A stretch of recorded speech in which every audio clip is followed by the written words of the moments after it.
Hi there, Virgo. Thank you for joining me for your weekly forecast for week commencing the 8th of February. This week begins with a new moon in the sector of your horoscope, which is to do with practicalities. In fact, it's most in keeping with the values of your own sign. So being organised, being precise, making sure that your health, fitness and dietary regimes are all in balance. Making sure also that you're contributing something, because that often gives you a real sense of purposefulness in your life. And so if you are in a role or a job, or you're struggling to find work at the moment and feel unfulfilled through this new moon can be a powerful precursor to the energy you can pour into this in the next month. But this one does have a bit of a catch, because it squares up to the restless energies of Mars, which is in your sector of communication. And it's possible that you could almost try to force the pace too much over the next 2 or 3 weeks by trying too hard, because you can be so conscientious and also quite virtuous in general.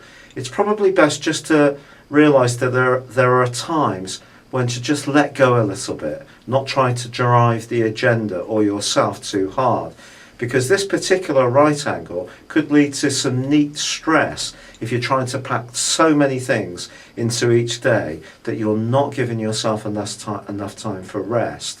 Even your mind can become so hyperactive, it can be difficult to sleep at night. So slow things down, make a really good plan and stick to it. But there's still an enormous amount of energy going on in the most creative part of your scope, your 5th solar house, and your sister Earth sign of Capricorn. Running on from last week, at the start of this week, Venus, the sultry energy to do with loving, is still very close to Pluto. And that means the temperature could still be heightened, and you could find yourself thinking very much about one particular person, and your pulse could be racing quickly. But with Uranus squaring up to Venus and Pluto, it's possible that you could fall for the wrong type. Or there could be someone you really like, but the circumstances don't point towards a happy outcome.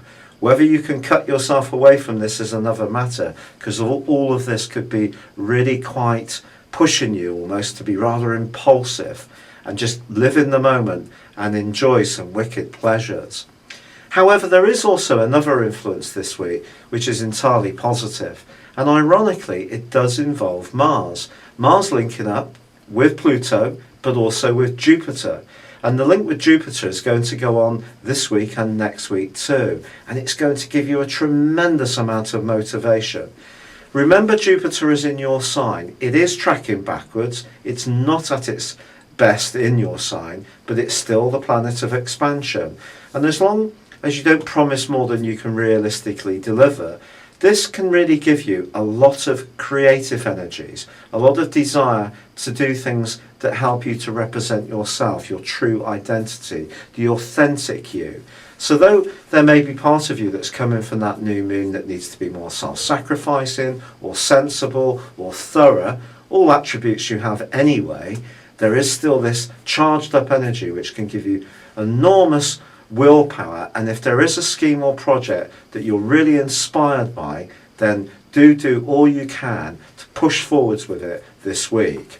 As the week draws to a close, Mercury does move out of a livelier sector and moves into Aquarius too. This will help you because this is your ruler when it comes to making sure the detail of situations is really crisp and sharp. So it can be an asset to you, but it can see you perhaps a little bit less playful as this week draws to a close. It's been a real pleasure being with you. Thank you for joining me. Good luck and goodbye for now.